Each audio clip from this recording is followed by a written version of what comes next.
Oh, we're finally live after some technical difficulties. Hello and welcome to the Sunday stream edition of Adam's Music Box. I had horrible food poisoning yesterday, so we'll probably keep it short, sweet, and fun today. So, as a lot of you, if not most of you know, yesterday was the 250th anniversary of the U.S. Army, and a large parade was held. Now, what the hell does that have to do with the music show? Well, there was lots of music at the parade, and some of it was even unexpected. So obviously, you're going to have your marching bands, very frosty sounds, things like the K songs go rolling along, later renamed. In terms of the lyrics, the army goes rolling along with the army song. You were expecting that sort of thing, but what I wasn't expecting was around an hour's worth of instrumental rock music. And by that I mean instrumental versions of popular rock songs, mainly from the 70s and 80s. I just thought that that was very interesting. So let's get into it because the selection of music was not unusual is the wrong word, but just intriguing, I think, is the right word. So I was listening yesterday. I was watching it live. One second. Anyway, I was watching it live, and it so the first hour or so was a 3 hour parade, very different than the sort of 1 hour-ish parades that were a bit more fast and a bit more sort of tightly choreographed that you'll see in countries like Russia or China or North Korea. But so it was different for many reasons, even apart from the rock music. You're not really going to see a lot of Van Halen music in Pyongyang, at least not that I'm aware of. Something to check out. They do have a lot of good karaoke bars for tourists, so I am told. I'll have to check those out one of these days. So anyway, the first hour goes by, and it's your traditional army marching band, brass band type of music with some pipe or fife rather.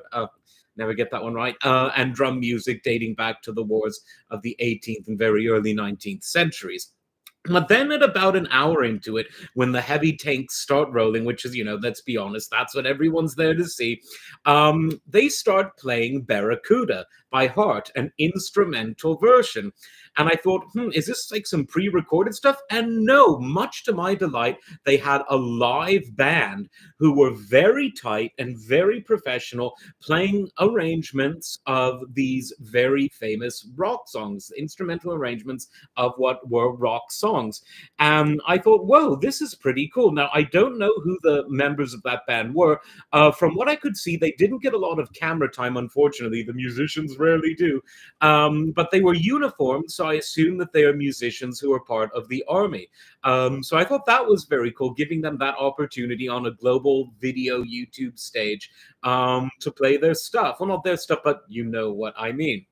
And so it kicked off with Barracuda, and I thought, well, this is interesting because I know from what they've said that Anne and Nancy Wilson are not fans of Donald Trump. And while the event was about the army and not Donald Trump, he organized it. It coincided with his birthday, so you know what they're going to say. Anyway, so Nancy Wilson took to the Instagram and she condemned the use of Barracuda without their permission, which again, it's a legally dubious area for licensing live music when it's a cover. If it were the original recording, that would be a bit more difficult. But when it's a cover, there's not a lot you can do to stop a band that's bought a license from playing your music in a live venue. That's the way it is. And I think that's overall a good thing because I think that bands in bars and clubs and whatever should have the ability to play as wide and diverse a selection of music as they can. So there was that. And then it kicked off into a song that, I mean, it's because of all of the syncopation, it's not really the kind of thing you would associate with marching. And this is Good Times, Bad Times by Led Zeppelin. Now, of course, like I said, by this time in the parade, we're on to the tanks. So a tank can't really march, but it was still interesting. And the guys did a really good job, right down to the great sort of soli section that John Paul Jones did on bass. And I thought, yeah, these guys rocked Barracuda. The riff sounded as good as ever. They had the bass nailed down, as well as the percussion on Good Times, Bad Times. And I thought, this is this is getting interesting musically. It's definitely something unexpected because none of this music has anything to do specifically, or I would even argue, sort of extrapolated or metaphorically to the army. So I thought, okay, this is interesting. Then they did Thunderstruck, which was a bit more expected because, it's something of a militant type of. So thunder. I mean, AC/DC is the kind of music that's sort of equally appropriate for blowing stuff up, rioting, invading a country, getting with a girl, getting drunk, burning down a bar, shaking your fists, or just standing next to your broken down Camaro, smoking a cigarette, realizing that you don't have AAA. Equally appropriate for all of those moments. And to be fair, they had used that song in terms of the Trump campaign for a while when introducing Pete Hegseth, who's now the Secretary of Defense. So again, not unexpected, and it does make sense. In those sorts of events. Then they did Van Halen's Jump, and I thought with keyboards and all, again, very, very impressed with what they were able to pull off with that. It sounded great. I mean, everyone likes Jump. And then a few songs later, don't worry, I think I wrote these down in sequence, but I have to break sequence for a second because they also did Right Now by Van Halen from the For Unlawful Carnal Knowledge album. And I just thought, well, I mean, if in the name of peacemaking, which is what I suppose a lot of people are talking about, Donald Trump brought the Hagar fans and the David Lee Roth fans together. If he can do that, he just stands a chance of bringing peace between the Iranians and the Israelis. Because, I don't think there'll ever be peace between Sammy and Dave, but maybe there'll be peace in the Middle East.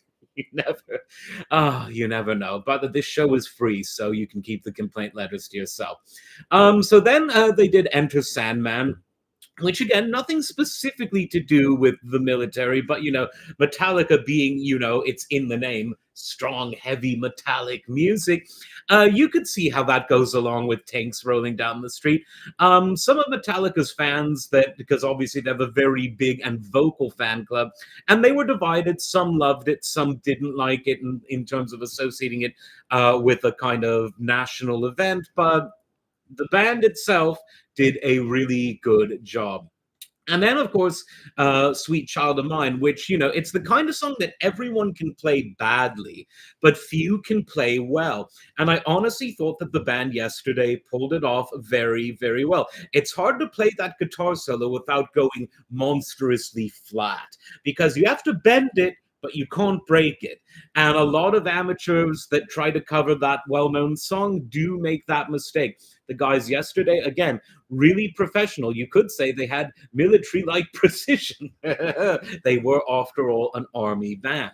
Would love to get the names because, again, I think they deserve some recognition. They played for over an hour straight without any breaks, and they played perfectly. They were really, really good. So they pulled that off really, really well. And then came, again, I might be breaking sequence a bit, and I may even be leaving a few out. I'm trying to remember as many as I can. But then came probably the most ironic pick of all, and this was Creedence Clearwater Revival's "Fortunate Son." Now, this one was a head scratcher for several reasons. The song's lyrics quite explicitly are a protest against deferments from the draft of the Vietnam era. That is to say, the song is about people who are wealthy or have parents with status getting themselves out of conscription so they're not sent over to the war in Vietnam, where, regular people of modest or poor means are subject to having their draft number called and being sent to Vietnam. That's what that song was about. And John Fogerty, in general, he's many things, including a great songwriter, but he is not someone who I think, I could be wrong, but I'm pretty sure he's not a fan of President Trump. So that was ironic. Look, musicians have points of view, people have points of view, but the funny thing with that one was the lyrics themselves are kind of funny, but who knows? Maybe they were playing it on purpose to celebrate the fact that conscription ended and that it's an entirely volunteer force now. Maybe they were getting at that. Very poetic if they were. So I found that funny. I also found it funny This is a joke from Family Guy, but it's so apt that it seems like every movie about Vietnam from the sort of 90s onwards uses that song. And it's a great song, but it's been overused. But again, the ironic way in which it was used yesterday, I thought was very interesting indeed. So, what else have we got on this list? So then they broke into Journey because no public event celebrating the 250th anniversary of the Army is complete without Journey. Separate ways, worlds apart. Again, someday love will find you. I don't have to do with war. I don't know. The point is, I am making a serious point here. Lyrics, when it comes to big occasions, are less important than the music itself. Because while people tend to associate the meaning of a piece of a song or even an operatic aria with the lyrics, because music is, by definition, an abstract art, lyrics have the ability to be very blatant and overt. But when it comes to eliciting emotions or even soliciting emotions, when it comes to arousing certain feelings in an audience, in a cohort, it's really the instrumental portion of a song that does it more so than the lyrics. And by playing all of this music without the lyrics, it did something interesting insofar as it allowed the compositions, the writing, it allowed the music to really speak for itself. And you're right. This is energetic music. And sometimes it was complex music, but all in all, the theme is that it's supposed to get audiences in a mood that's happy, but at the same time with a hard edge, because it is the Army. We're not celebrating, a flower show. We're celebrating the Army, and the choices of music really did accomplish that. And so there was separate ways. Again, great keys from the band, great guitar, very talented musicians, as good, as precise as any sort of studio musicians out, not who weren't wearing uniform. And then they closed that particular portion of the parade with Rebel Yell, Billy Idol, and that, stand up. I mean, Rebel Army is, that's the other army. That's the Confederates are, but, rebels will be rebels and boys will be boys. Anyway, it was a really interesting portion of the parade, but the music didn't end there because there were other artists who played at the end. Warren Zider, or Zeder, is it? Young country artist, really good. He played towards the conclusion of the parade with a live band, no lip syncing, none of that, all live. Great band. He sung great, polished but raw, some really good guitar solos, really good stuff. So if you're into sort of contemporary, I would call it sort of rock country hybrid music, I would say that he was really good. He did Pretty Little Poison, maybe dedicated to whoever food poisoned me the other day, and he also performed Guilty as Charged. And of course, the sort of Nashville veteran, Lee Greenwood, who, he's seen better days. He's an old guy, but he still pulled it off well. His God Bless the USA, which is sort of Donald Trump's favorite sort of nationalistic song. And no, he did do a good job. And I respect him for doing it live. He could have played the recording, but he did it live. And except for a few moments where it was good. So it was an event where there was a lot of music, and then there were heraldic trumpets, and there was sort of a choral medley of patriotic songs: Battle Hymn of the Republic, America the Beautiful, God Bless America, during the fireworks section. Most of that was recorded. There was some sort of overlay where they had the live heraldic trumpets and a drum corps and some live choir, but it was blended into pre-recorded track again, because it's just easier when you have pre-recorded tracks at big outdoor live events.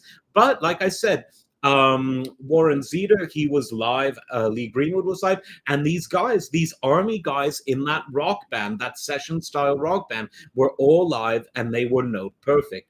Really impressed with that. But if you watched it, let me know what you think. I'm going to lie down till the poison gets out of me, and until then, we will see you next time. Don't forget to like and subscribe. Take care.